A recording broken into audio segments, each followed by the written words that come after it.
राधा वल्लभ श्री हरिवंश। राधा वल्लभ श्री हरिवंश। राधा वल्लभ श्री हरिवंश। राधा वल्लभ श्री हरिवंश। वृंदावनेश्वरी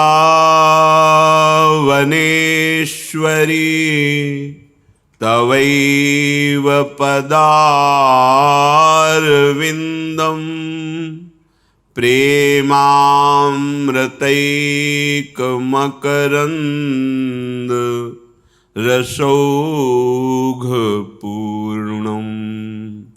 हृद्यर्पितं मधुपते स्मरतापमुग्रम् निर्वापयत् परम शीतलमाश्रयामि। निर्वापयत् परम शीतलमाश्रयामि।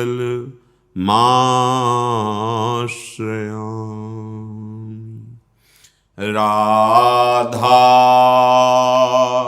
राधा राधा राधा।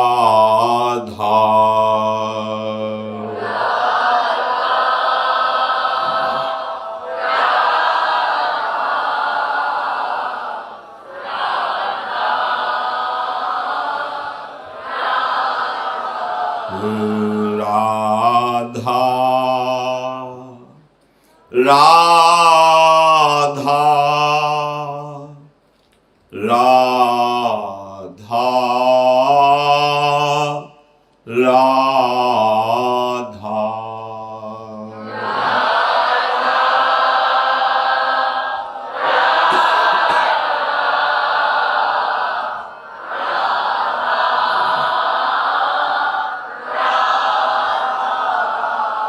राधा राधा राधा राधा राधा।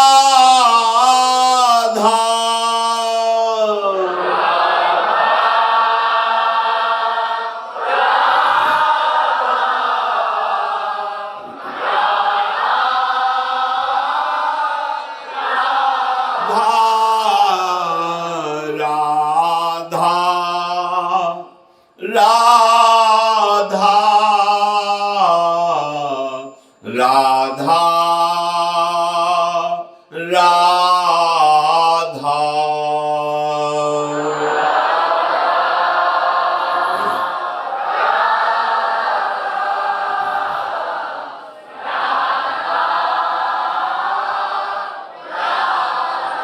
श्री राधा वल्लभ लाल की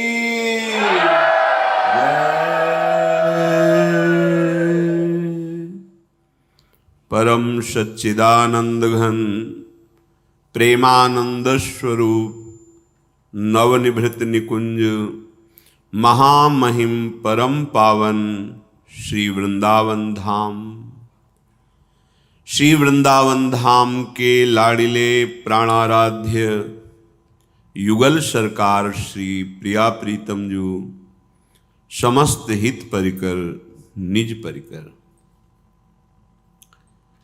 इस कलिकाल में साधनों के द्वारा बहुत काल तक मन को वश में किए रहना, इंद्रियों को वश में किए रहना बड़ा कठिन है।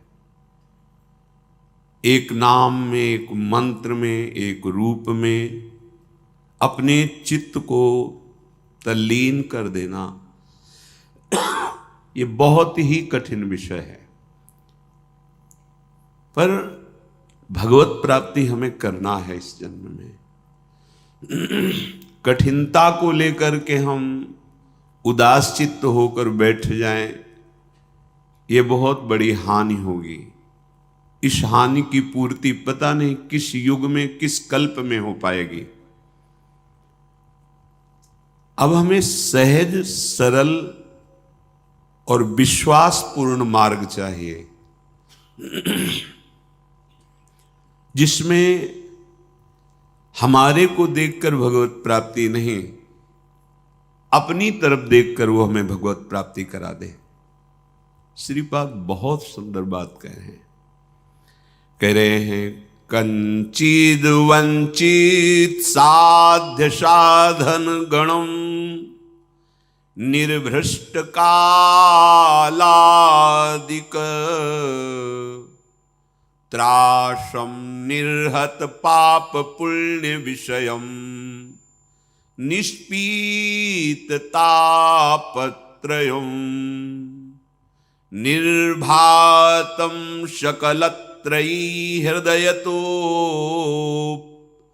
यत्यंत दूरे महा चित्र प्रेम रसोर्मि दिव्य वनराट चूड़ामणिम चिंतय। हे भाई,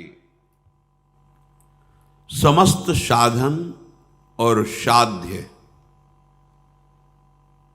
जिस वस्तु को प्रदान नहीं कर सकते उसका नाम प्रेम है।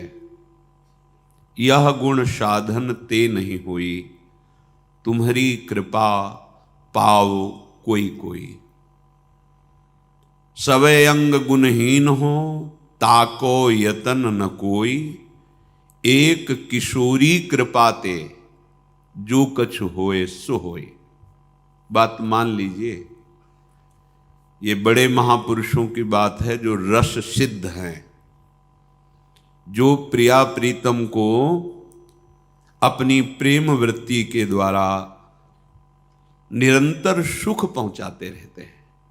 वो कह रहे हैं सबे अंग गुणहीन हो, जिधर देखता हूं उधर वो बात नहीं मिलती कि हम प्रियाजू से दावा पेश करें कि आप हमें अपने चरणों का प्रेम प्रदान करें, देखो हम ऐसे हैं। नहीं है। जो दिव्य साधनों का वर्णन है उनमें से हमें एक भी गुण नहीं है। पर हमारी भगवत कृपा से, गुरु कृपा से चाह बन रही है कि मैं इसी जन्म में मुक्त हो जाऊं, प्रियालाल के चरणों की प्राप्ति हो। तो फिर श्रीपाद कह रहे हैं कि अब साधन और साध्यों की तरफ भी दृष्टि मत डालो। अब ये बाहर से नहीं समझ पाएंगे। आन द्वार के मोहि न जानत, श्री सेवक जी महाराज कह रहे हैं। जो दूसरे दरवाजों पर खड़े हो हमारे घर की बात नहीं जान सकते। हमारा घर वृंदावन, हमारे घर के स्वामी श्री श्यामा श्याम, हमारे घर के सदस्य सहचरीगण, खग मृग पशु पंछी, लता यमुना रस रानी, ये सब। अगर आप इसी जन्म में जो साधनों से नहीं प्राप्त होता, जो परम लक्ष्य है अनुराग प्रेम प्राप्त करना चाहते हैं, तो जिसने अपने प्रभाव से परास्त कर दिया समस्त साधन और साध्यों को, और निर्वृष्ट कालादिकम, जो काल का प्रभाव हर समय एक छोटे जीव से लेकर ब्रह्मा तक को अपने शासन में रखता है। काल के अधीन है ब्रह्मा, दोपरार्ध की आयु है, उनको भी है भय है। काल महाबलवान भगवान का स्वरूप है, पर हम जिसकी शरण में हो गए तो काल का भय भी जो नष्ट कर देता है, साधन साध्यों को भी परास्त करने वाला प्रेम प्रदान करता है, और काल के भय को भी जो नष्ट कर देता है। सेवक जी कह रहे, समुझ जे आए शरण ते डरत ना काल डर, दियो दान तिना भय। हमारी प्यारी जू प्यारे जू उनके प्रेमी महापुरुष और पावन वृंदावन धाम इसी की महिमा का वर्णन कर रहे हैं। जो काल के भय, जिए काल बस ना परे, वो जीता तो है लेकिन काल के अधीन होकर नहीं, प्रेमाधीन होकर। काल का प्रभाव शरीर पर है, प्रेम पर नहीं, क्योंकि आत्मस्वरूप काल है, कोई माया रचित नहीं है, ये भगवत स्वरूप है। श्रीपाद कह रहे हैं, त्रासम निरहत पाप पुण्य विषयम, जो हमारे पाप और पुण्य दोनों को नष्ट कर दे। बहुत ये उच्च कोटि की बात है। पहले तो पाप त्याग और पुण्य करो, फिर पुण्य से पवित्र हृदय से चिंतन करो कि हमारे पुण्य का लाभ क्या है। पुण्य पुंज बिन मिलहि न संता, हमारे पुण्यों का फल है भगवत प्रेमी महात्माओं का संग मिल जाए। सबसे बड़ा पुण्यों का फल यह है, पुण्य पुंज बिन मिलहि न संता। अब संत मिल गए तो उनके संग से भगवत प्राप्ति का रंग चढ़ेगा, तब तो पुण्य सार्थक हुए। यदि पुण्य से वही नाना प्रकार के लौकिक सुख भोगने को मिले तो खर्चा हो गया, फिर बचा क्या? फिर हमें वही पुनरपि जननम पुनरपि मरणम। तो हमें कोई ऐसा कृपालु चाहिए जो वस्तु साध्य और साधनों से नहीं प्राप्त होती है, जो काल के भय से हमें मुक्त कर दे, जो पाप पुण्य के त्रास से हमें बचा ले। पुण्य का भी बड़ा दुख होता है। क्या? पुण्य से आपको बहुत रुपया मिल गया, अब भय सताने लगा, नाना प्रकार की चिंताएं उसकी रक्षा में, ऐसा ऐसा। कोई जान गया आपके पास बहुत रुपया, आपका अपहरण कर लिया किसी परिवार के सदस्य, आप इतने रुपए दीजिए, भय क्लेश अशांति।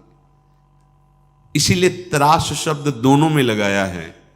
त्रासम निरहत पाप पुण्य विषयम, जो पाप और पुण्य दोनों के त्रास से हमें बचा दे। निष्पीत तापत्रयम, जो दैहिक दैविक भौतिक तापों से हमें बचा दे, हमारे तीनों तापों से प्राप्त होने वाले दुख को मिटा दे। निर्भातम शकलत्रयी हृदय तो अप्य अत्यंत दूरे महा, जो हमारे हृदय से अज्ञान अंधकार को नाश करके प्रेम प्रकाश कर दे, ज्ञान प्रकाश कर दे। चित्रो प्रेम रशोर्मि दिव्य बनराट चूड़ामणिम चिंते, समस्त बनों का राजा वृंदावन धाम जो चूड़ामणि की तरह विराजमान, चूड़ामणि सिर पे विराजमान। पीछे कई बार सत्संग में सुना होगा, स्थूल से सूक्ष्म श्रेष्ठ, सूक्ष्म से कारण, कारण से तुरी, तुरी से ब्रह्म, फिर ऐसे वर्णन करते हुए ब्रह्म से भी वैकुंठ श्रेष्ठ, वैकुंठ का सुख ब्रह्म सुख से श्रेष्ठ माना गया, क्योंकि ब्रह्म सुख में डूबे हुए सनकादि वैकुंठाधिपति के दर्शन के लिए जा रहे हैं ना, तो श्रेष्ठ सुख माना गया। वैकुंठाधिपति से भी श्रेष्ठ सुख द्वारिका, द्वारिका से भी मथुरा, मथुरा मंडल से भी श्रेष्ठ ब्रज, और ब्रज है भगवान का श्री विग्रह। मानो समस्त धामों तीर्थों का मुकुट है ब्रज और मुकुट मणि है वृंदावन। तो कह रहे चित्रो प्रेम रसूर में दिव्य बनराट चूड़ामणिम चिंतय। देखो यहां बहुत पकड़ने की बात कह रहे हैं, चिंतय। यदि आपका वृंदावन वास नहीं अखंड हो रहा है, आप वृंदावन के आश्रित हो गए, शरणागत हो गए और आप चिंतन करते हैं, तो आपको जो अन्य साधन साध्यों से नहीं प्राप्त होगा, वो आपको वृंदावन का चिंतन, प्रिया प्रीतम सहचरीगण यमुना रसरानी लता खग मृग पशु पंछी आचार्यों के गाए हुए दिव्य पद, ये सब आपको चिंतन प्रदान करेंगे। ये आपके चिंतन का विषय होने चाहिए। तो आपको जो अखंड वृंदावन वास से मिलती है उत्तम प्रेम वृत्ति, वो आपको ऐसे मिल जाएगी। चित्र प्रेम रसूर में दिव्य बनराट चूड़ामणिम चिंतय, ये बढ़िया बात है। अखंडवास सबको नहीं प्राप्त हो पा और कर भी नहीं सकता कोई, क्योंकि इतना कर्तव्य ऐसे व्यवहार की फांसियां फंसी हैं कि सब छोड़कर वृंदावन वास से तो कोई बहुत ही प्रिया कृपा पात्र जन के सौभाग्य जिसके उदय हुए हैं, ऐसा क्या चाहते तो बहुत जन हैं, पर ऐसे कर्तव्य की बंधन बंधे हुए हैं, ऐसी बेड़ियां पड़ी हुई कर्तव्य की, उनको तोड़कर निकल पाना बड़ा कठिन है। तो हमारा जीवन क्या फिर इस लाभ से वंचित रह जाएगा? बोले नहीं, तुम जहां भी हो वहां से चिंतन करो। जो नाम दिया गया है, जो मंत्र दिया गया है, जो उपासना पद्धति बताई गई, तो आपको इस चिंतन से चित्र प्रेम रसोर में दिव्य दिव्य प्रेम रस प्राप्त होगा और वृंदावन आपके सामने प्रकाशित होने लगेगा, चाहे आप करोड़ों कोस दूर हो। ये चिदानंद दिव्य वृंदावन है। जैसे भगवान सर्वत्र व्याप्त हैं, ऐसे आप जहां प्रेम से चिंतन की वृंदावन का, तो आपके सामने वृंदावन ही अनुभव में आएगा। जिससे भगवान शिव कह रहे हैं, प्रेम ते प्रगट होई मैं जाना। ऐसे प्रेम से जहां चिंतन हुआ तो आपको दिखाई देगा दिव्य वृंदावन, वहीं प्रिया प्रीतम, वहीं सब वृंदावन का पूरा परिकर।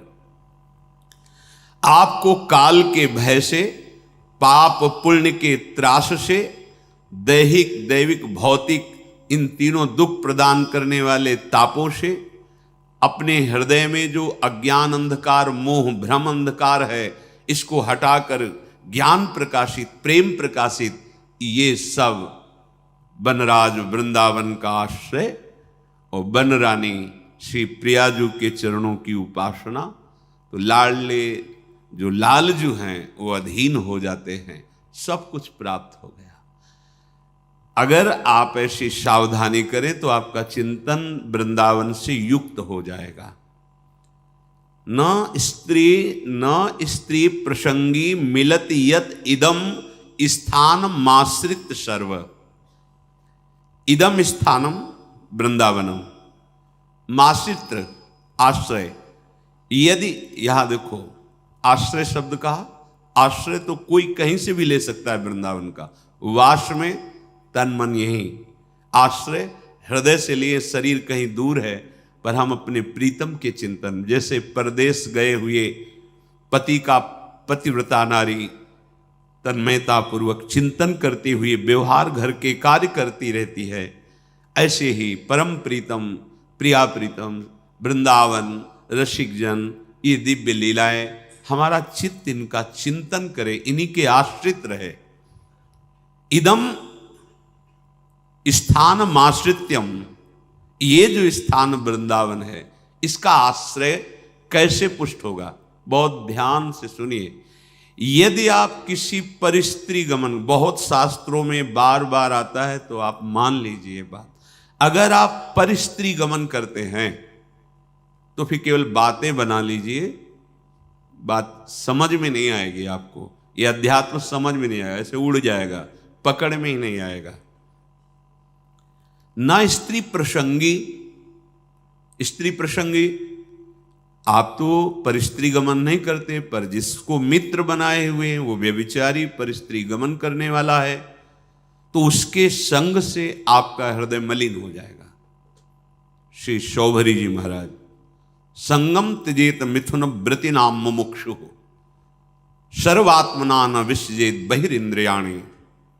ऐ मुमुक्षु, संसार सागर से मुक्त होने की इच्छा रखने वाले उपासक, संगम त्यजेत, संग का त्याग कर दो। किनके? जो केवल मैथुन सुख को ही परम सुख माने हुए हैं। संगम त्यजेत मिथुन व्रति नाम मुमुक्षु। आप इस संसार से मुक्त होना चाहते हैं तो ऐसे लोगों का संग भी त्याग कर दें। ना स्त्री प्रसंगी मिलत यत, तो इदम स्थानम आश्रित्य। कैसे हम आश्रय लें, कैसे हम मान लें कि हम प्रिया प्रीतम के हो गए? ऐसे मानो, ऐसे चलोगे तो तुम्हारा हृदय स्वीकार कर लेगा। तुम अगर गंदे आचरण करोगे तो केवल बातें रहेंगी, हृदय स्वीकृत नहीं होगा प्रिया प्रीतम के चरणारविंद की शरणागति से, तो फिर निर्भय, निश्चिंतता, निशोकता आ ही नहीं सकती। अगर नहीं आ रही तो आप में कहीं ऐसी त्रुटियां हैं, उनको सुधारिए। श्रीपाद कह रहे हैं सर्वम द्वंद्वातीतोत्र। ये जो प्रिया प्रीतम के चरणारविंद की निश्चिंत बेपरवाह करने वाली स्थिति है, ये आती है द्वंद्वातीत होने पर। द्वंद्व, शत्रु मित्र, मान अपमान, निंदा स्तुति, हर्ष शोक, जय पराजय, ये सब द्वंद्व के अंतर्गत आते, जन्म मृत्यु आदि। अगर आप श्री वृंदावन का आश्रय लेकर ये सावधानी करते हैं कि अपने चित्त से चिंतन राधा राधा राधा, कोई पद गाए हम, वृंदावन की परिक्रमा का चिंतन, यमुना जी का चिंतन, सत्संग का चिंतन, रसिकों का चिंतन, यहाँ की किसी एक लता को अपने नेत्र में बैठा लो, रोज उसको प्रणाम करो, मन से आलिंगन करो, दर्शन करो, कहीं भी हो, एक लता आपको प्रिया प्रीतम की प्राप्ति करा देगी। वृंदावन की लता सम कोटि कल्प तरुणाई। बड़े भाग्य, अहो भाग्य। बात मान लो, बस सच्ची बताना, आपका चित्त संसार का चिंतन करता है या प्रभु का? सच्ची बताना। अपने तो घर के हैं, ऐसे पूछा, उनका संसार का। तो हम कहा, हम खोपड़ी के बल खड़े होकर समझाएं तो भी समझ में नहीं आएगा आपकी। क्यों नहीं समझ में आएगा? चित्त का चिंतन संसार का हो रहा है तो हम भगवान को कैसे जान जाओगे? संसार के चिंतन से रहित जो चित्त होता है उसको जानना नहीं पड़ता, भगवान खुद परिचय दे देते हैं। सोई जाने जेहि देहु जनाई। भगवान क्या हैं, भगवान कैसे हैं, भगवान का कैसा ये संसार रूप है, भगवान की कैसी दिव्य लीला है, ये सब स्वयं जगत गुरु भगवान आपके हृदय में बता देंगे। आपका कार्य है एकमात्र भगवान की आज्ञा पालन करना। भगवान की आज्ञा है मेरा अनन्य चिंतन तुम करो और बेपरवाह हो जाओ। जो तुम्हें कर्तव्य कर्म मिला उसे करो और मेरा नाम जप करो, अनन्य चिंतन करो। मैं योगक्षेम देख लूंगा, मैं तुम्हें संसार समुद्र से पार कर दूंगा, मैं तुम्हारे सारे पाप नष्ट कर दूं। ये भगवान के वचन है। आप ऐसे वृंदावन की एक लता का चिंतन करने से भगवत प्राप्ति हो जाएगी। आप करो, देखो तो। ये लता जानते हो, बड़े बड़े परमहंसों के द्वारा वंदनीय पूज्य जो प्रेम रस में डूबे हुए महापुरुष, वो श्री जी की सेवा के लिए यहाँ खगमृग पशु पंछी लता बने हुए, मलिन नेत्र है इसलिए हम नहीं जान पा रहे। द्वंद्वातीतोत्र, बिना द्वंद्वातीत स्थिति हुए आप प्रभु के आनंद को नहीं प्राप्त हो सकते। अनुकूल मिला तो हर्षित हो गए, प्रतिकूल हुआ तो शोकित हो गए, जय हुई तो ढोल बज रहे, पराजय हुई तो निराश हो। एक वो स्थिति है। भगवदानंद जानने के लिए पहले द्वंद्वातीत होना अनिवार्य है। निर्द्वंदो भवति, ये भगवत चिंतन परायण अंतःकरण में ही ये भागवतिक तत्व का अनुभव होता है। जैसे निर्मल जल, शांत जल तो नीचे की वस्तु दिखाई देती है, ऐसे ही जो आत्म तत्व से प्रकाशित हो रहा है अंतःकरण, उसी के बल से आप वहां तक दृष्टि पहुंच जाएगी जो अपना स्वरूप है, जो मैं है। अध्यात्म को बातों से नहीं जाना जाता, निरंतर चित्त की स्थिति को जहां जानना है वहां लगाना है। संसार से चित्त हटाए बिना प्रभु को जान नहीं सकते, पक्की बात समझ लो। फिर जानना नहीं पड़ेगा, वो तुम्हारे हृदय में बैठे मिलेंगे। जा ही न चाही कबों कछु, क्योंकि चाह ही चिंतन कराती है संसार का। जब कोई चाह ही नहीं, चिंतन ही नहीं संसार का, न सोचती न कांक्षती, तो ब्रह्मभूता ब्रह्मभूत हो गए। प्रसन्नात्मा अखंड प्रसन्नता जागृत हो गई। कंदादि भीर पर वशई कल्पयन देह वृत्तिम, निरपेक्ष भाव से शरीर से भी रहेंगे, इसकी भी कोई परवाह नहीं। चित्त से तभी चिंतन अखंड बनेगा। देह चिंतन, देह के निर्वाह का चिंतन, आराध्य देव पर जो हमें उपासना या कर्म कर्तव्य मिला है उसे दृढ़ता पूर्वक करते हुए भगवत स्मरण परायण, जो मिल जाए भगवत इच्छा से देह पालन हेतु, वो वस्त्र वो भोजन, विलासिता का भाव अंदर नहीं होना चाहिए, जैसे प्रभु रखें। तो अत्युज्वल भाव आपके हृदय में प्रकाशित हो जाएगा। एक एक शब्द समझो। अगर आप ऐसे चलोगे तो भावे नात्युज्वले नात्मनि मधुरतरे न्यस्य राधा पदाब्ज, जिसकी चाह है वो बात बन गई। कैसे बनेगी? किसी भी स्त्री की तरफ काम भाव से मत देखो, चरणों की तरफ देखो, निकल जाओ। ज्यादा मनमानी करोगे तो ये जीवन व्यर्थ चला जाएगा। ऐसे लोगों की संगोष्ठी में मत बैठो जो वासना को जगाते हैं और वासना को बढ़ाते हैं।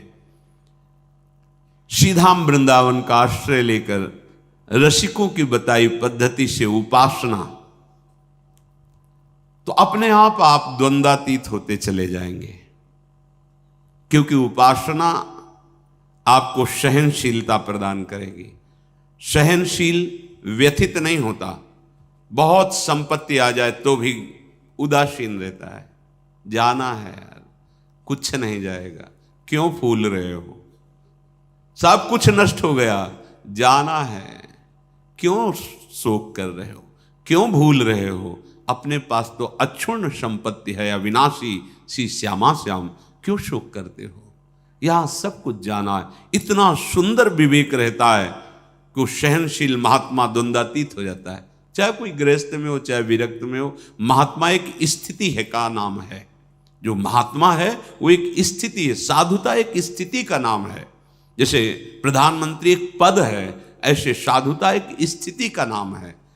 वेश मात्र को नहीं, स्थिति जहां कहीं साधु का वर्णन होगा वहां लक्षणों का वर्णन, स्थिति का वर्णन पाया गया है। ये तो आचार्य परंपरा से वेश दिया गया है। वेश है, स्थिति नहीं तो अधूरा। बिन विवेक वैराग भक्ति बिन सत्य नये को मानो, भगवत विमुख कपट चतुराई सो पाखंड नहीं जानो, भगवत ऋषि जी महाराज कह रहे। अगर वेश है और उद्देश्य भी पक्का है तो सोने में सुगंध मानो, फिर क्या कहना है? फिर तो सतरति सा लोकांतार्यति मम भक्ति युक्तो भुवनम पुनातु। लोक के लोक पावन करने की सामर्थ्य महात्मा रखता है। हम देह को बहुत दुलार करते हैं, इसी के भरण पोषण में, इसी की चिंता में। देख लो, आप देखो, इसी की चिंता में, इसी के भोगों में, इसी के संग्रह में, तभी हम द्वंद्वों पर विजय प्राप्त नहीं कर पाते। यदि हम भगवत चिंतन परायण हों तो इतना सुंदर विवेक जागृत हो जाता है। हर द्वंद्व में वो सम रहता है, स्तुति में, प्रशंसा में, निंदा में, अपमान में, चाहे जैसी परिस्थिति हो, इतना सुंदर विवेक रहता है। वो अपने को बचा लेता है, उसमें फंसने नहीं देता। तो क्या स्थिति आती है? ऐसे उपासक बोले अत्युज्वल, मधुर से मधुर चित्त में श्री राधा चरणारविंद का प्रकाश। ये ये परम लाभ। यत पाद पद्म नक्षचंद्र मणिच्छटाया, ऐसी अद्भुत छटा प्रेम की विकलता आ जाए तो द्वंद्वम वृंदावनांतर्गमय दिन निशा नित्य तन्नाम जापी। आहा, श्रीपाद कह रहे हैं यदि आप, अब देखो जो ऊपर बताया कि इस पर आपको सावधान रहना है, तो इस पर हमारे पास बल नहीं है कि हम रोक सके। तो कह रहे हैं नित्य निरंतर तन नाम, उनका नाम जप करो। किनका? जिनका वृंदावन है। राधा राधा राधा। द्वंद्वम वृंदावनांतरगमय दिन निशा नित्यम तन नाम जापी। क्या परेशानी? राधा राधा राधा राधा। ना तो पवित्रता पवित्रता का कोई, ना कोई ऐसा कि इस समय नहीं, इस समय हर समय श्रीपाद के दिन निशा, रात दिन नित्यम तन नाम जापी। जो तन नाम जापी है वो न स्त्री प्रसंगी मिलती, यत इदम स्थानमाश्रित सर्व। वो साध्य साधन से, वो काल के भय से, तीनों तापों के भय से, पाप पुण्य के बंधन से, हृदय के अंधकार का नाश करके दिव्य ज्ञान प्रकाशित, समस्त द्वंद्वों पर विजय, ये सब प्राप्त हो जाता है। अच्छे से समझ लो, वृंदावनांतर्गमय दिन निशा नित्य तन नाम जापी। रात दिन वृंदावन में जिनकी जय घोष होती रहती है, महारानी जो राधा राधा राधा राधा राधा। लालजू के हृदय का आह्लाद, प्रेम मूर्तिमान शांद्रानंद घन प्रेम मूर्ति किशोरी राधा राधा। मान लो सब स्थितियां आपके हृदय में आ जाएंगी।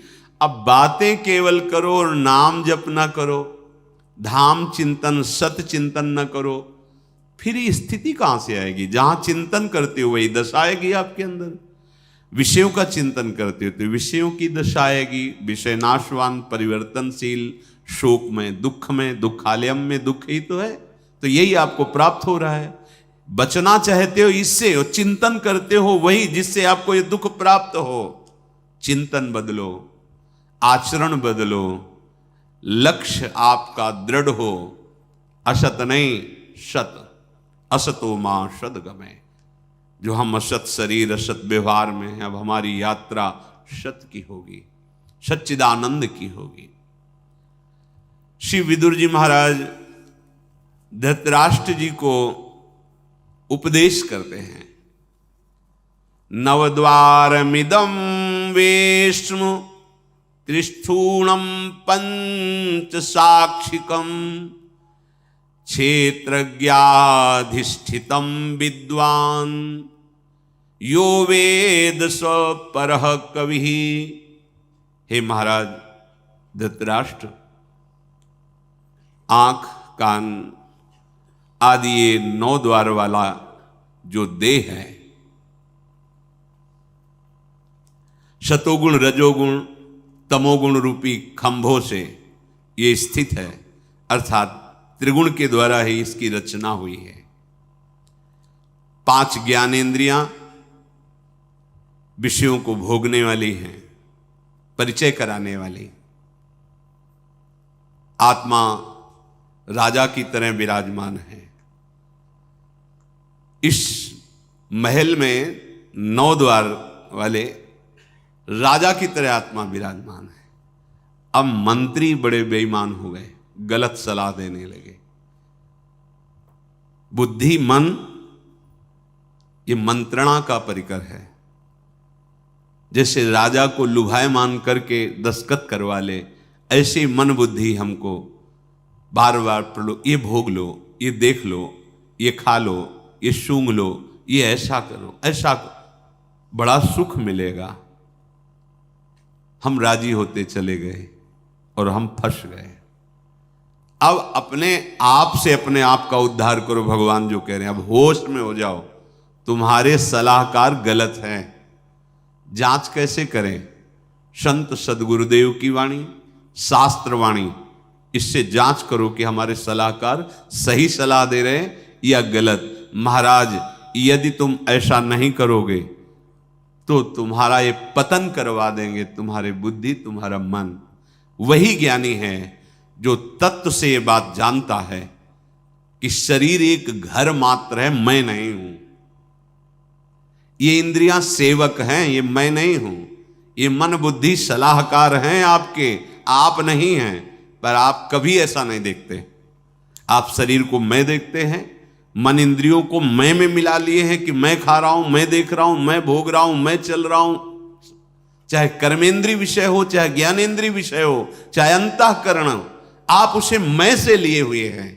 तो वही ज्ञानी है जो इस बात को तत्व से जानता है। ऐसे 10 लोगों को कभी तत्व बोध नहीं होता, विदुर जी महाराज कह रहे हैं। जो कोई भी नशा करेगा, मत्तः, शराब पीना, गांजा पीना आदि आदि जो ये नशे हैं, नहीं भाई, देखो भगवान का प्रसाद जिसे कहा जाता है, उस सर्व दुखों का हरण करने वाला है। और भगवान का प्रसाद, भगवान का नाम, भगवान का उच्छिष्ट प्रसाद, जो हमारे हृदय के पापों का नाश करके प्रसन्नता प्रदान, प्रसादे सर्व दुखा नाम हा निरस्योपजायते। प्रसाद का मतलब ये नशा नहीं है। जो करते हो हम प्रणाम करते हैं, पर हमारा शास्त्र कहीं ऐसा किसी भी उपासना में किसी भी उपासक को आदेश नहीं करता। सिद्ध पुरुषों की बात अलग है। जैसे भगवान शिव हलाहल जहर पिए, तुम एक बूंद पियो मर जाओगे। एक महात्मा थे, 10 तोला संख्या रोज खाते थे। पूज्यपाद उड़िया बाबा ने सुना उनका, ऐसा कैसे हो सकता है? अरे 1 तोला में 10-5 मर जाए, फिर 10 तोला। बोले महाराज झूठ बात नहीं, वो रोज शाम के 4 बजे पाते। बाबा गए उनके यहां तो पूछा, तो उन्होंने मुस्कुरा के कहा, हाँ पाते। 10 तोला संख्या आप कैसे पा जाते? बोले शाम के 4 बजे बैठना, सिलबट्टा में डाला धतूरा संख्या जहर, पीसा, खप्पर में धोया, पी गए। बोले हमारा रोज का आहार है ये। हमें महापुरुषों का वही अनुकरण करना है जो उनके उपदेश से मिलता हो। कोई भी नशा, यहां देखो धर्मराज के साक्षात स्वरूप है, कोई भी नशा करने वाला तत्वबोध को प्राप्त नहीं होता। जो तत्वबोध को प्राप्त हो गया है उसके ऊपर कोई नियम नहीं है। जैसे आद्य गुरु भगवान शंकराचार्य जी आगे जा रहे थे, पीछे शिष्यजन जा रहे थे। पता नहीं क्या भाव आया, मछलियां उठाई, ऐसे बिक रही, ऐसे उठाए वो खा लिया। जब देखा गुरुजी ने खा लिया तो 4 शिष्यों ने नहीं खाया और श्रेष्ठ ने। आगे जा रहे थे तो भ्रमण ही करते थे, तो कांच गलाया जा रहा था, खप्पर में खोलता हुआ कांच ले पी गए। तो जिन्होंने नहीं पिया तो वहां भी नहीं पिए। जो पिए थे, वो जो मछली पाए थे, उनसे कहा पियो। कांच कैसे पिएंगे, मर जाएंगे। तो मछली क्यों खा ली? जो नहीं खाए थे उनसे कहा आपने क्यों नहीं खाया जब हमने खाया? तो उनका प्रभु आपने आदेश नहीं किया। ठीक, आपने क्यों पा लिया? बोले आपने पाया तो हम पी तो रहे हैं, गलाया हुआ कांच पी रहे, आप पिए। ऐसे किया तो जीवित मछलियां निकल पड़ी, सिद्ध योगी प्रवाहित कर दिया नदी। आप वो तो लीवर में जाके पचने लगी। हमें वो अनुकरण बात नहीं करनी जिसका वो आदेश न कर रहे हो। उनके उपदेश से जो उनके आचरण मिले, शास्त्र सम्मत बात है। महापुरुषों के जो आचरण उनके उपदेश से मिले, बस वही अनुकरणी है। वो क्या कर रहे हैं? कोई भी नशा, जैसे कहते हैं भाई, हमने सुना है ऐसे, फिर ध्यान में अल्यो ब्रह्म लोग पहुंच गए। भाई हम प्रणाम करते सिद्धों को, हम उनके चरण सेवक हैं, पर हम अपने जैसे साधकों के लिए कह रहे भाई सिद्ध पुरुष तो हलाहल पिए, वो जाने उनका काम, उनकी मस्ती, वो तो भगवान को प्राप्त हो गए। भैया उनका काम बन गया है। उनमें भगवान में अंतर नहीं। जैसे सखागण और गौवें गोपगण फंस गए दावानल में, कन्हैया बचाओ, तुम्हारे सिवा कोई नहीं बचा सकता। बोले भैया आंख मूंद लो, मुंह में पी गए, पूरे ज्वाला को पी गए मुंह में। एक कोयला लाल लाल रखो मुंह में, अभी रख पाओगे? नहीं, भगवान के मुख से साक्षात अग्नि का प्रादुर्भाव हुआ है। भगवान उसी जगह उसको रोक ले, आओ अपने स्थान पे आ जाओ, भगवान ही तो सर्व रूपों में। तो जो भगवान को प्राप्त महापुरुष हैं उनमें और भगवान में अंतर नहीं। ब्रह्मविद ब्रह्मवि भवत्। अब उनके ऊपर आप ही ऐसे नहीं कर सकते कि ये खा रहे हैं। बड़े सिद्ध महापुरुष थे। तो जहां भिक्षा नहीं लेनी चाहिए वहां से निकले, रोटी बन रही थी, ला रहे रोटी, तो डर गए महाराज जी। अरे ला, इसमें रोटी लिया, कहा इसमें कहीं वो है जो उन्होंने सब है कुछ? ब्रह्मार्पणम ब्रह्म भगवद अर्पण कर। लेकिन वो आचरण हमारे लिए जो आदेश करे वही अनुकरणीय नहीं है। महापुरुष जो आचरण कर रहे हैं वो आचरण उनके उपदेश से मिलता है कि नहीं? अगर नहीं मिलता तो हम प्रणाम करते हैं, वो हम कर नहीं सकते। कोई भी नशा साधक को, हम सिद्धों के लिए नहीं कहते हैं, कोई भी नशा खा करके आप भगवत तत्व का चिंतन, भगवत बोध नहीं प्राप्त कर सकते। सबसे बड़ी कमी, आपको उस नशे में सुख लग रहा है क्योंकि बुद्धि शिथिल होती है, तो आपको लग रहा है बड़ा आनंद आ रहा है। आपको भजन से सिद्धि प्राप्त करनी है, भजन से इंद्रियों को शिथिल कर देना है, भजन से मन को निसंकल्प कर देना है, भजन के सिवा कोई चाह नहीं रह जाए। अगर आप 4 बजे भांग पाते हो ना, फिर आप देखिएगा 4 बजे केवल भांग ही का ध्यान होगा, सब ध्यान हट जाएगा, लगेगा कि कैसे मिले, कैसे। कोई भी नशा नहीं, भगवत प्राप्ति हमारा लक्ष्य है, इसलिए कोई नशा नहीं। जब तक तन्मयता भजन की, तब तक जीवन की सार्थकता क्या रही। और सच्ची बात, जो हमारा मन मलिन है, जब उसे भगवत चिंतन में लगाते हैं तो एक जलन पैदा होती, आग। जैसे आग से स्वर्ण तेजस्वी होता है, मल नष्ट होता है, ऐसे ही मन जो हमारा पतित हो चुका है, वो उच्च अवस्था को पहुंचने के लिए भजन के बल से जब चढ़ता है तो वो निर्मल होता है। उस जो ताप प्रकट होता है वो पाप को जलाता है, हम सह नहीं पाते। नहीं, मना कर रहे हैं, इन 10 को तत्वबोध नहीं होता, मत्ता। और कोई भी नशा हो बहुत जल्दी गुस्सा पैदा कर देता है, कोई भी नशा हो। जैसे भांग है, अगर आपकी मंत्राकार वृत्ति है, सिद्ध हो चुके हैं, तो उसी में सिद्ध है। वो कोई मंत्राकार वृत्ति प्रकट थोड़ी कर देगी। और अगर आप विषय चिंतन कर रहे हैं, विषय चिंतन, भला कोई नशा भगवत प्राप्ति में सहयोग कर सकता है? नहीं, भूल मत। जब तक तुम्हारी वृत्ति भगवदाकार न हो जाए, फिर आगे हरि जाने जैसी प्रेरणा करे, तब तक आपको बिल्कुल कोई भी एक सुपारी का भी नशा नहीं है। हमें प्रभु की सिवा और किसी की चाहत न रह जाए, चाहे कोई भी व्यसन हो। कम से कम सबसे बड़ी बाधा यह कि उसकी जरूरत तो है, हमें उसकी आवश्यकता है। और हमारी स्थिति हानि जाहि न चाही कबहु कछु, कोई चाह ना रह जाए। इसलिए कह रहे कि भगवत तत्व का बोध उसको नहीं होता, मत्ता। जो किसी भी नशे में मस्त रहना चाहता है उसे भगवत तत्व को, भजन नहीं सिद्ध होगा। भजन सिद्ध को कोई, कई हमने सिद्ध महापुरुषों को देखा है, वो अपने, लेकिन अपने साधकों को जब तक लक्ष्य की प्राप्ति हो बहुत सावधान रहना है। दूसरी बात कहते प्रमत्ता, जो प्रमादी है, असावधान है, जो मनाया खा लिया, जहां मनाया बैठे हैं, हंसी मजाक। ऐसा साधक को ऐसा थोड़ी, तो जहां मनाया वहां बैठ लिया, जिससे मनाया उससे बोल लिया, जिसके संग आया चल रहे, जहां मनाया खा लिया। ऐसा नहीं है साधक का जीवन, बिल्कुल ऐसा नहीं होता। जहां का मन हो भोजन मंगा लिया, पा लिया, ऐसा नहीं है। जहां तहां अन्न खात सखी कहत, आप गात सकल दिवस द्वंद जात, रात सर्व सो वहीं। ये साधक का लक्षण थोड़ी है। नहीं, बहुत सावधान। हमारी दिनचर्या, हमारा बोलना बैठना उठना सब विवेकपूर्ण होना चाहिए। असावधान नहीं, असावधान हुए तो फिर तत्वबोध नहीं होगा, घूमते रहो ऐसे। खाना पीना सोना जागना भोगना ये तो पशु पक्षियों में भी है, तुम खास बात क्या है मनुष्य शरीर प्राप्त करके अगर इतने पे ही टिके हुए हो।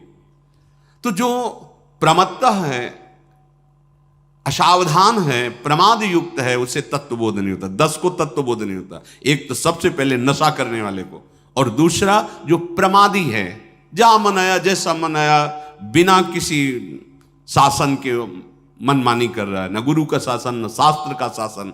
आपको कहां बैठना है, आपको किन के बीच में बैठना है, आपको किन से बात करनी, आपको क्या प्रसाद पाना है, आपका व्यवहार कैसा हो, हर एक बात शास्त्र प्रमाणित साधक की होती, मनमानी नहीं होती। तीसरा उन्मत्तः, जो पागल हो चुका है, अब वो तत्वबोध क्या करेगा, उसकी तो बुद्धि ही खराब हो गई है। और फिर कह रहे हैं श्रांतः, जो इतना कार्य करता है कि थक के चूर चूर हो जाता है, वो तत्वबोध नहीं प्राप्त। जो सांसारिक कार्यों में इतना श्रम करता है तो उसके लिए भजन के लिए टाइम कहाँ है, वो कहाँ बैठकर शास्त्र स्वाध्याय करेगा, कहाँ शास्त्र चिंतन करेगा, कैसे सत्संग का मनन करेगा। केवल पशुवत लगा ही लगा है कार्यों में। ओ भगवान श्री राम सबरी जी के सामने भी कह रहे हैं, छठदम सील बिरत बहुकर्मा निरत निरंतर सज्जन धर्म। श्रांता, जो इतना थकित हो जाता है, टूट गया, उसको तत्वबोध नहीं होता। भगवान ने युक्ताहार विहार से युक्त कर्मस चेष्ट, तुम्हारे कर्म भी युक्त होने चाहिए। और फिर कह रहे हैं क्रुद्धो, जो क्रोधी पुरुष है उसको तत्वबोध नहीं होता, क्योंकि जब जरा सी बात में असहनशीलता बढ़ी और आप गाली बकने लगे, लड़ाई करने, बहुत विचित्र विचित्र मूर्तियां हैं। उपासक को क्रोध नाम से तो बिल्कुल दूर रहना चाहिए। ये बहुत बड़ा शत्रु है क्रोध, बड़े बड़ों को परास्त करता है, और ये कामना से प्रकट होता है, और कामना हमारे भगवत तत्व में बहुत बाधक है, भगवत तत्व अनुभूति में बाधक है। इसलिए जैसी भी परिस्थिति सामने आती उससे आपको निकलना है। क्रोध क्यों करना है? हमारे सामने हम योद्धा हैं भगवत मार्ग के, तो हमारे सामने शत्रु पक्ष फेंकेगा फिसलन, हमको पैर जमा के निकलना, फिसलना नहीं। गाली दे रहा, अपमान कर रहा है, कैसी चेष्टा। हम उपासकों से यही प्रार्थना करते हैं कि आप ऐसा मत सोचिए कि आप विनय पूर्वक बर्ताव करते फिर सामने से उद्दंडता करता है तो फिर शासन करेंगे, नहीं। उस समय भी हमें हाथ ही जोड़ना है। अगर हमें कहना है आप चले जाइए तो हाथ जोड़ के ही हम कहेंगे, हम झगड़ा नहीं करेंगे, हम कटु वचन नहीं बोलेंगे। दंड देने का तो हमारे ऊपर विधान ही नहीं है, हम तो दंड सह सकते हैं, आपको दंड दे नहीं सकते। हमारा मार्ग दंड देने वाला नहीं, निर्भय करने वाला है। आपने हमें दंड दिया, फिर भी जाओ, आपका मंगल हो, न इस लोक में न परलोक में कहीं आपका मंगल न हो, ऐसी गुरु कृपा से हमारे हृदय में सामर्थ्य आवे। तो जो क्रुद्धो, क्रोधित रहता है, जब अंदर से द्वेष की बातें, निगेटिव बातें चिंतन करके नकारात्मक सोच से भरा रहता है। सेवक जी भी महाराज कह रहे, पूछत रीति भभूकत धावत, जरा सा बात करो तो ऐसे गुस्सा मानो कि पता नहीं घर से लड़के ही आ रहे हैं क्या, पूरी गुस्सा उतार दे। ऐसे लोगों को तत्वबोध नहीं होता। और बुभुक्षिता, हर समय खाने के लिए ही उतावले। कुछ लोग ऐसे होते हैं, अधिकतर रिश्तेदारियों में ही घुमा करते हैं कि रिश्तेदार नातेदार को अच्छा, ऐसे होते हैं। नहीं, ऐसा नहीं होना। अगर आपको कहीं आवश्यक किसी रिश्तेदार ना तो ठीक है, वो बात अलग है, लेकिन ऐसे ही क्रिया रहित, कर्तव्य रहित ऐसे घूम रहे, यहां खा लिया, वहां खा लिया, वहां खा लिया, ऐसे लोगों को तत्वबोध नहीं होता। जो केवल रसेंद्री की तृप्ति के लिए भटकते रहते हैं, वो कोई भी हो, गृहस्थ हो विरक्त हो, कोई भी हो, यहां गृहस्थ विरक्त की बात नहीं, ऐसे 10 लोगों को भगवत तत्व का बोध नहीं होता। जो केवल रसेंद्री के स्वाद के लिए आज वहां नहीं, जैसा भगवत इच्छा से मिले प्राण पोषण करो, निरंतर नाम जप करो, अपने कर्तव्य का पालन करो। और कह रहे हैं त्व रमणाश्च, हर बात जल्दीबाजी में, हर कार्य जल्दीबाजी में, हर निर्णय जल्दीबाजी में, ऐसे को तत्वबोध नहीं होता। उकताए हुए पुरुष को तत्वबोध नहीं होता। गंभीरता पूर्वक हर कार्य का निर्णय गंभीरता पूर्वक करो, हर कार्य एकाग्रता पूर्वक करो, उसका परिणाम सोच के करो। अगर समझ में नहीं आता तो उच्च कोटि के महापुरुषों से सलाह ले लो। ऐसे जल्दीबाजी से कोई निर्णय नहीं, जल्दीबाजी से कोई बात ना बोले, कसम से आज से ऐसा नहीं करूंगा। अब आपने इतनी बड़ी बात कह दी, कसम, अब आप उसका निर्वाह आजीवन करना होगा, चाहे प्राण निकल जाए, पर वो बात नहीं होनी चाहिए। ऐसा कहाँ है? ऐसे लोगों को तत्वबोध नहीं होता, जो जल्दीबाजी में हर कार्य, हर संकल्प, हर बात पूरा कुछ नहीं करना, बातें बहुत बनाना, ऐसे को तत्वबोध नहीं होता। विदुर जी कह रहे हैं लुब्धश्च, जो छोटी छोटी वस्तुओं में लुभायमान हो जाता है, बहुत सावधानी की जरूरत है। कई जगह ऐसा देखा जाता है जहां सम्मान, प्रियता, उदैन्यता और श्रद्धा प्रकट करता है, वह ये तो हमारे काम, भगवत इच्छा से हमारे काम में आ जाएगी। अब वो कह रहे नहीं नहीं महाराज जी, ये तो मतलब जहां आपको रखा ये उसकी वस्तु है, वो तो आपको नहीं, भगवान ने आदेश कर दिया उसको, भगवान ने आदेश और भी किए हैं, उनका पालन करो।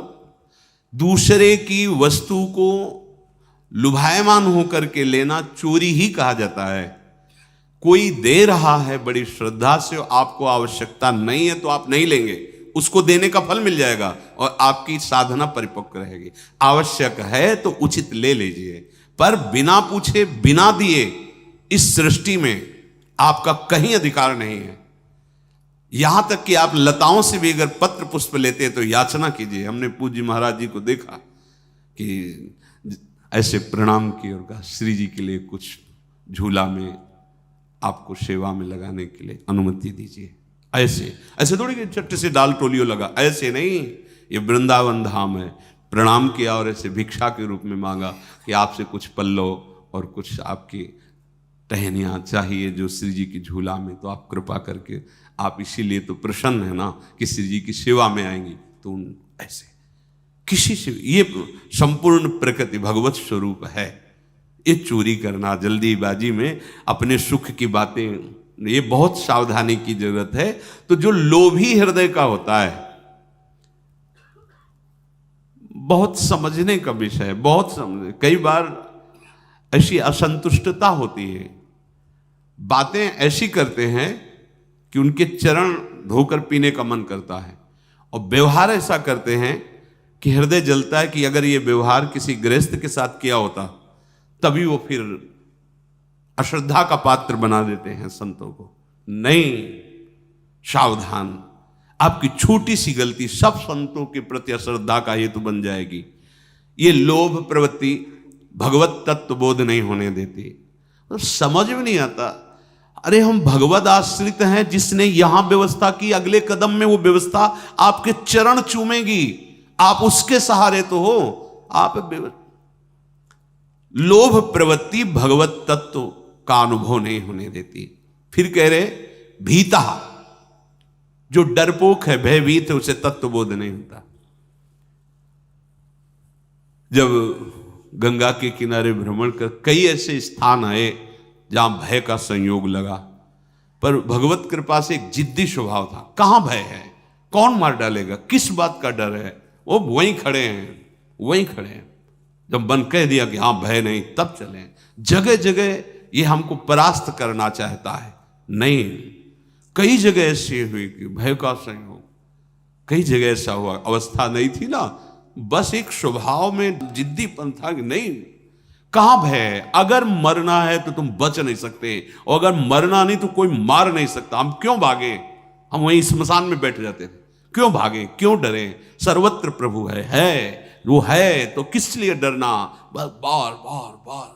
तो हमें लगा कि हर भय हमें निर्भय पद में पहुंचाने के लिए दिया गया, हर भय निर्भयता के लिए दिया गया। अगर हम भयभीत रहेंगे तो फिर हमें तत्वबोध नहीं होगा। क्यों भय करें, किससे भय करें।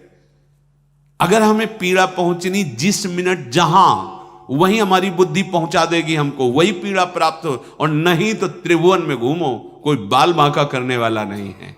भयभीत होने की जरूरत नहीं।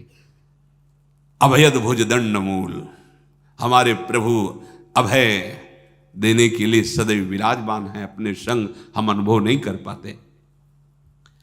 और आगे कह रहे कामी चते दश, जो सदैव काम भोग का चिंतन करता रहता है, जनेन्द्रिय जनित भोगों का चिंतन करता रहता है, ऐसे 10 पुरुषों को भगवत तत्व का बोध नहीं होता। महाराज, जो घर छोड़ करके, कर्तव्य छोड़ करके केवल शरीर सुख के लिए भटकता रहता है, देखो विरक्ति का लक्ष्य समझो। लक्ष्य अगर आपका भगवत प्राप्ति नहीं तो वेश धारण मत कर लेना। कह रहे अनर्थकम, वो आपको अनर्थ में फंसा देगा। देखी देखा जोग नहीं धारण किया जाता, वो अंदर की वृत्ति होती है, नहीं तो लड़ नहीं पाओगे। केवल इंद्रियजन भोगों के लिए भटकोगे तो बहुत सी ऐसी गलतियां हो जाएंगी कि आपको दंड मिलेगा, परेशानियां आ जाएंगी, लोक परलोक बिगड़ जाएगा। इसलिए जो घर छोड़कर कर्तव्य कर्म त्याग कर निरर्थक, लक्ष्य ही नहीं है, भजन भगवत प्राप्ति साधना कोई मतलब नहीं, बस या वहां, ऐसा नहीं जीवन होना चाहिए। पहले संतों के आश्रमों में विज्ञ सेवक ऐसे रहते थे, जैसे कोई भी आया, आपका प्रेम पट क्या है, आपका योग पट क्या है, यह सदवई भाषा है। अगर वो सच्चा सांप्रदायिक साधु नहीं है तो वो नहीं जान पाएगा कि ये क्या पूछे, क्या है प्रेम पट। पता चले आप लाल कपड़े कैसे पहन लिए, आपकी गुरु परंपरा क्या है, आप बताइए ना, कैसे पहन, नहीं तो उतारिए और आप सफेद कपड़े लीजिए और जाइए, आप इस वेश को बदनाम करेंगे। ऐसा पहले जो संतों के कोतवाल होते थे संत, वो ऐसा जब मनावे जैसा मनावे, ऐसा नहीं। जो घर छोड़कर कर्तव्य कर्म छोड़कर निरर्थक, साधु निरर्थक नहीं होता, वो तो परम पुरुषार्थ को प्राप्त करने के लिए लक्ष्य है उसका मोक्ष या प्रेम। अब इस लक्ष्य का पथिक संपूर्ण विषयों का त्याग करते हुए वो भगवत मार्ग में आगे बढ़ता। लेकिन ये देख करके कि बड़ी सुविधा है तो साथ में आपके ऐसे आचरण बनेंगे, क्योंकि लक्ष्य नहीं तो आपका लोक परलोक सब नष्ट हो जाएगा। पापियों से मेल जोल रखना, पाखंड में जीवन व्यतीत करना और दूसरे की बातें दूसरों से बताना, चुगलखोरी और व्यसन अर्थात नशा करना, ऐसे जो लोग होते हैं ये भगवत मार्ग में परिचय ही नहीं प्राप्त कर पाते। भगवत मार्ग का, भगवत प्राप्ति तो बात जाने दो, परिचय ही नहीं प्राप्त कर पाते। महाराज, कभी उद्दंडता पूर्वक भेष न धारण करे, आचार्य परंपरा से धारण करे। यही देखो शास्त्र जो आज्ञा करता है, यो नोद्धत्तम कुरुते जातु वेशम न पौरुषेणापि विकथते ज्ञान। गुरु प्रदत्त वस्त्र धारण किए जाते हैं जो सांप्रदायिक, पहले गेरुआ वस्त्र पूज्य गुरुदेव भगवान ने दिया, और जब निज मंत्र विरक्त भेष दिया तो नीचे सफेद मार्किन ऊपर पीला। आपने जो दिया आजीवन उसका निर्वाह, ये थोड़ी कि मनमानी आचरण नहीं, गुरु प्रदत्त वेश। और गुरु जी की वो तो साहब है, वो जैसे चाह रहे, हमारा शासन उन पर थोड़ी है, उनका उपदेश, उनका दिया हुआ प्रसाद आजीवन, वो आदेश कर दे इसको उतारो। अब पैजामा कुर्ता में 1 मिनट नहीं लगेगा, 1 मिनट। हमको थोड़ी देखना लोग क्या है, लोग नहीं, गुरु आदेश अभी लो। ये मनमानी वेश धारण नहीं किया जाता कि आप मनमानी पीला ओढ़ लिए, नीचे पैजामा ऊपर कुर्ता और उसके ऊपर पीला, नहीं नहीं, मनमानी आचरण मत करो। कोई सांप्रदायिक दीक्षा नहीं, कोई वैराग्य का सांप्रदायिक नहीं, ऐसे ही लाल पहन लिए, ऐसे ही हितधाम में आए थे लाल वस्त्र पहने हुए। जब वो प्रश्न किए तो उनका, आपकी प्रश्न की धरा बताती है कि आप अध्यात्म मार्ग के पथिक नहीं है, सच्ची बताना आपने कहां से वेश लिया। तो उनका ऐसे ही हमने ले लिया था। फिर आप गलत आचरण करोगे, सीधे लिखा जाता है बाबा जी या संत या ऐसे नहीं। देखो हरिराम व्यास जी कहते हैं, सुने न देखे भक्त भिखारी, ऐसा मत समझना वो कह रहे हैं अपने जीवन में बड़े विद्वान महापुरुष सुने और न देखे भक्त भिखारी। सच्ची बात है, ये तो नहीं पाया जाता। भक्तों में जो भगवत आश्रित है ये नहीं पाया जाता, पक्की बात है। वो हमको यहां से वहां जाना किराया दे दीजिए, आज हमारा व्रत है आप फलाहार करा दीजिए, आप ये नहीं। सुने न देखे भक्त भिखारी। अरे भगवत आश्रय लेके तो आप देखो, भगवत आश्रय तो लेके देखो, आगे से आगे व्यवस्था उनकी कैसे होती, रो पड़ोगे। मां भी वैसी चिंता नहीं करती जैसा भगवान आपको दुलार करेंगे। तो क्यों नहीं करते? क्योंकि अहंकार है। अहंकार को समर्पित कर दो, फिर देखो जैसे कठपुतली नाचती, उसको पता है नचाने वाला नचा रहा है। अपनी कठपुतली की तरह हो जाएं, पर कर्ता भोक्ता भाव अहंकार का होने के कारण फिर हम कर्मों का फल भोगते हैं। और जब शरणागत हो जाते हैं तो सारा भार प्रभु अपने ऊपर ले लेते हैं। फिर वो ऐसे चिंतन करते हैं अपने भक्त का, जैसे अबोध बालक का चिंतन मां करती है। और वही बालक जब सयाना हो जाता है तो उसके ऊपर छोड़ देती, तू स्नान कर, समय से भोजन पाले, शिक्षा दे दूंगी, लेकिन दिनचर्या तुझे करनी है। लेकिन अबोध बालक को शिक्षा नहीं दी जाती, दिनचर्या मां उसकी करती। जब तुझे स्नान कराना हो पकड़ के स्नान करवा देना, जब तुझे भोजन पवाना हो पवा देना। वो ये है भक्त आश्रित, अबोध बालक की तरह। इसीलिए भगवत रसिक जी ने कहा, कै बच्चा के पेट, बच्चा बन जाओ तो प्रेमामृत पचा पाओगे, अहंकार रखोगे तो प्रेमामृत नहीं मिल पाएगा। सुने न देखे भक्त भिखारी, तिनके दाम काम को लोभ न जिनके कुंज बिहारी। हरिराम व्यास जी कहते हैं, तिनके दाम काम को लोभ न। पग पग पर देखा है प्रभु की कृपा, पग पग पर, कदम कदम पे ऐसी व्यवस्था जैसे सरकारी व्यवस्था पहले हो जाती ना फोन से, ऐसे प्रभु अपने जन की व्यवस्था करते हैं। विश्वास करो, तिनके दाम काम को लोभ न जिनके कुंज बिहारी, सुने न देखे भक्त भिखारी। काम और दाम का लोभ नहीं होता। कुंज बिहारी की ठसक में बैठे हुए अनंत ब्रह्मांडों का, अनंत शक्तियों का वो स्वामी है, आप उसके दास हो, ये अच्छा नहीं लगता। चाह बिल्कुल नहीं। प्रभु जैसा जथा लाभ संतोष सदा काहुसो कछु न चाहो, मौज उसकी, जैसे रखे, भूखे रखे, प्यासे रखे, मैलों में रखे, 56 भोग लगे, ये उसका खेल है। अपने तो सिर्फ उसके, जिनके कुंज बिहारी। शुक नारद अरु शिव सनकादिक ये अनुरागी भारी, तिनको मत भागवत न समझे सबकी बुद्धि पचिहारी। इन बड़े बड़े महापुरुषों का मत, श्रीमद् भागवत का मत, एक मात्र भगवद आश्रय, एक भरोसो, एक बल, एक आस विश्वास। भक्त होकर क्यों ये बात नहीं समझते हो? बड़ा अंदर से फिर असंतुष्टता होती है जब बातें कुछ और होती है, पीछे कुछ और होता है कि भाई ऐसा क्यों? इतनी ऊंची ज्ञान की बात, इतनी ऊंची बात, और इसके बाद स्थिति में कहां हो? इसीलिए कहता हूं, बातों से प्रीति नहीं होती, बातों से काल पर विजय प्राप्त नहीं होती, स्थिति होनी चाहिए। पर प्रवाह काल के कदापि छूटी है नहीं। कैसे छूट जाओगे? नाम जपने भगवद आश्रय, अरे किसी से की आने की, जो इच्छा करी हो मन माही, हरि प्रसाद कच दुर्लभ नाही। ये मन रोने लगेगा आपका, ये इच्छा त्याग कर देगा। वो इतने कृपालु हैं, दूसरे से क्या मांगना, क्या आशा करनी। बिल्कुल बिल्कुल। सुने न देखे भक्त भिखारी, रसना इंद्रिय दोऊ बैरिन, जिनकी अनी अनियारी। ये रसेंद्रिय और जनेन्द्रिय दोनों दुश्मन है साधक के।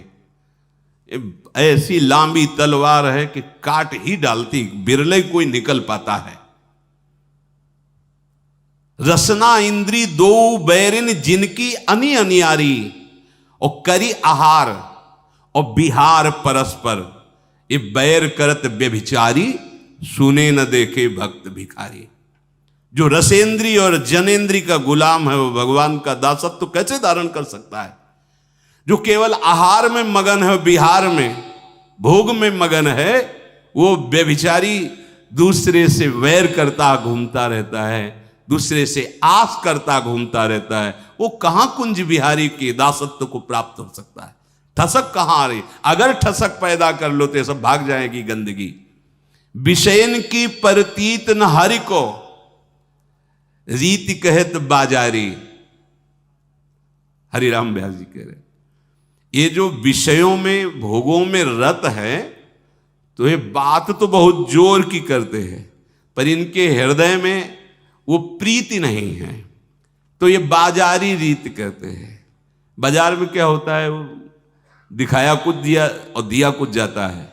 बानगी किसी और की, वस्तु कोई और, लेवल कोई और, अंदर भरा कुछ और है। ऊपर बढ़िया जो ज्यादा प्रसिद्ध घी है उसकी छाप लगी होगी, वो अंदर चाहे ऐसा भरा। ऐसा नहीं होना चाहिए कि विषयन की परतीत न हरि को, रीति कहत बाजारी। व्यास आस सागर में बूढ़े, सोवे भक्त विषारी। जिन्होंने भक्ति का विस्मरण कर दिया, उनको भोगों की आशा ने इस भव समुद्र में डुबो दिया। सुने न देखे भक्त भिखारी, कभी भक्तों को ऐसा नहीं सुना कि वो भिखारी हैं।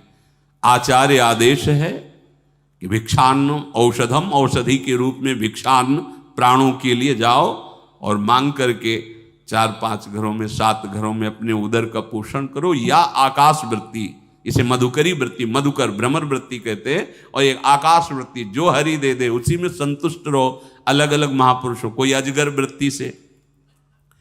तो यहां श्री विदुर जी महाराज कह रहे हैं कि जो कभी उद्दंडता पूर्वक वेश नहीं धारण करता, वेश गुरु प्रदत्त ही होना चाहिए, गुरु प्रदत्त ही मर्यादा आपके जीवन में होना चाहिए।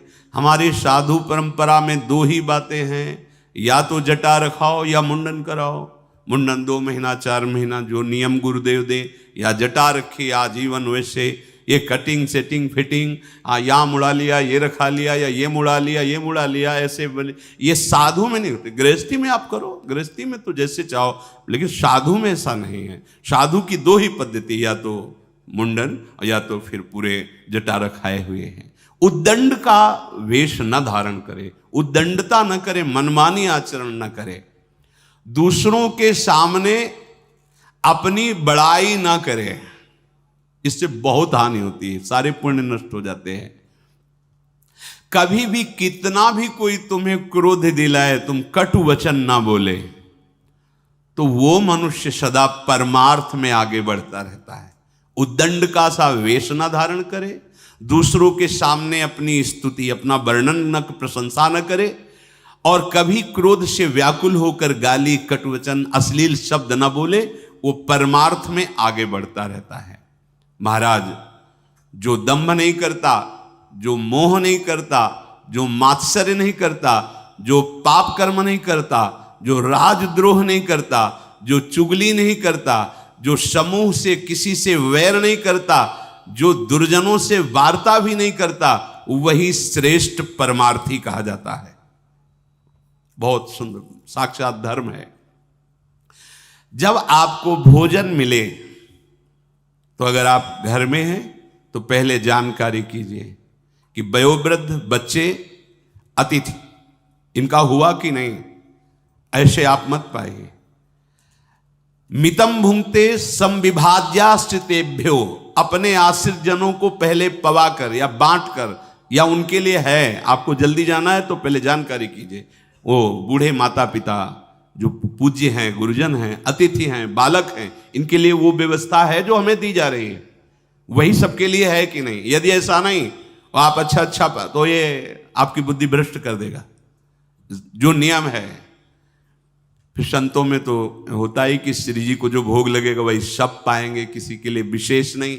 जो महारानी जो पाएंगे वही प्रसाद सब पाएंगे। गृहस्थों में भी ऐसा होना चाहिए।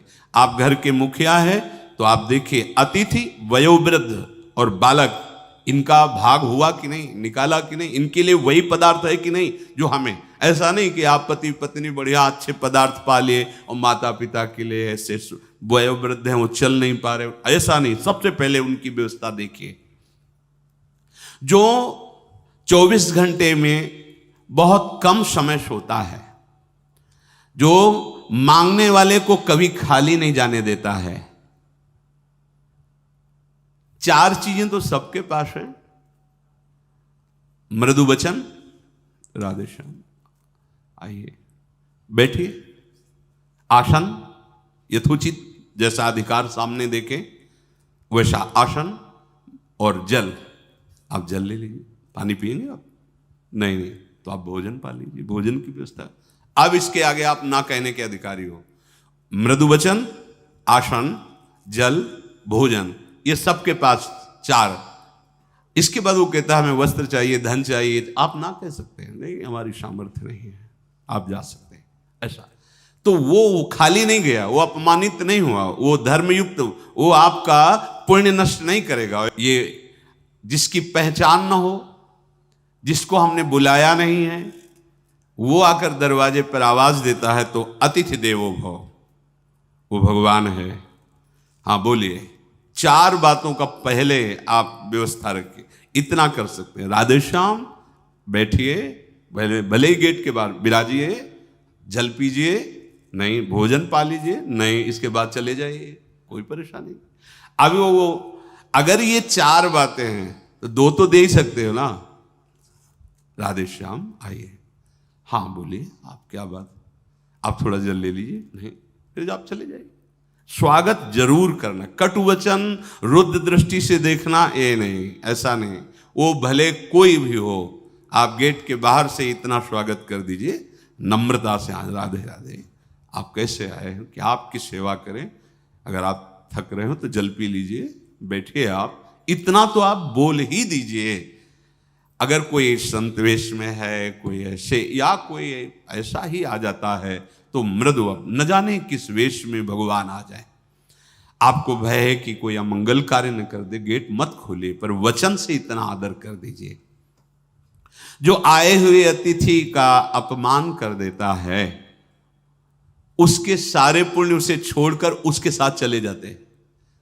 इसीलिए देखा गया है, अतिथि देवो भव, किसी भी तरह हो अतिथि नाराज न हो, उसका अपमान न हो।